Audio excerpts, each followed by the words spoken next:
مسجد نبوی کا صحن تھا اور ایک شخص کونے میں بیٹھ کے دعا مانگ رہا ہے. ذرا اس کے دعا کے لفظ سنیے. اللہم انی اسألک بانک انت اللہ. اے اللہ میں تجھ سے اس لیے مانگتا ہوں کہ تو میرا اللہ جو ہے. ذرا غور کیجیے. میرے والد گرامی فرماتے تھے کہ بیٹا باپ سے کہے کہ ابا جی میں آپ سے اس لیے مانگ رہا ہوں کہ آپ میرے ابو جو ہیں، تو باپ کو اپنا وجود بیچ کے بھی دینا پڑا تو اس کی ڈیمانڈ پوری کرے گا. جو اس نے لفظ ہی ایسا کہہ دیا کہ ابو میں آپ سے اس لیے مانگ رہا ہوں کہ آپ میرے ابو جو ہیں، تو میں نے آپ سے ہی مانگنا. تو بندہ کیا کہہ رہا ہے؟ اللہم انی اسألک بانک انت اللہ. اللہ میں تجھ سے اس لیے مانگ رہا ہوں کہ تو میرا اللہ جو ہے. لا الہ الا انت، تیرے علاوہ کوئی ہے بھی تو نہیں. انت الاحد الصمد الذی لم یلد ولم یولد. تو ایک ہی ہے، واحد ہے، اور کوئی ہے ہی نہیں جس در پہ جاؤں. کوئی چوکھٹ نہیں ہے جہاں دامن پساروں، کوئی دہلیز ہی نہیں ہے جہاں جھولی پھیلاؤں. تو بے نیاز ہے اور تجھے نہ کسی نے جنم دیا اور نہ تو نے کسی کو جنم دیا. مالک میں تیرے حضور دعا کر رہا ہوں. یہ وہ دعا کر رہا تھا کہ میرے حضور نے سن لی. تو ایک صحابی کو فرمایا کہ یہ جو دعا کر رہا اب جو مانگے گا اللہ عطا کرے گا. اس نے مانگا ہی اس ڈھب سے ہے، اس ڈھب سے ہے.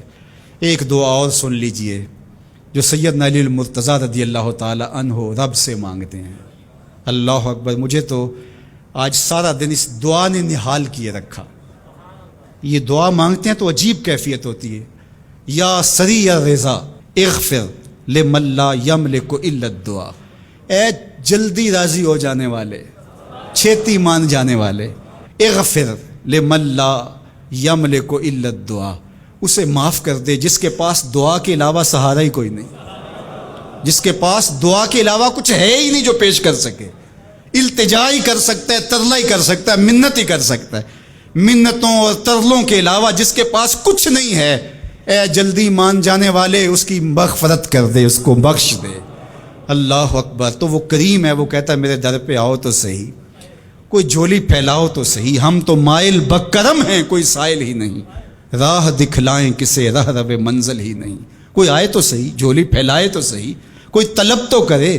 دنیا والوں سے مانگیں تو ناراض ہوتے ہیں، اللہ سے نہ مانگیں تو ناراض ہوتا ہے. اللہ کہتا ہے مجھ سے نہ مانگو گے تو پھر کس در پہ جاؤ گے؟ قل ما یعبؤ بکم ربی لولا دعاؤکم. اگر تم نہیں مانگو گے تو پھر وہ بھی پرواہ نہیں کرے گا. تم مانگتے رہو گے، جھولی پھیلاتے رہو گے، وہ اپنی رحمتیں تمہارے دامن میں ڈالتا رہے گا. اس کے خزانوں میں کوئی کمی نہیں آتی. ہر بندے کو اس کی ڈیمانڈ کے مطابق، چاہت کے مطابق، طلب کے مطابق، آرزو اور تمنا کے مطابق دے دے. اس کے خزانوں میں پھر بھی کوئی کمی نہیں آتی. تو اسی سے مانگیں.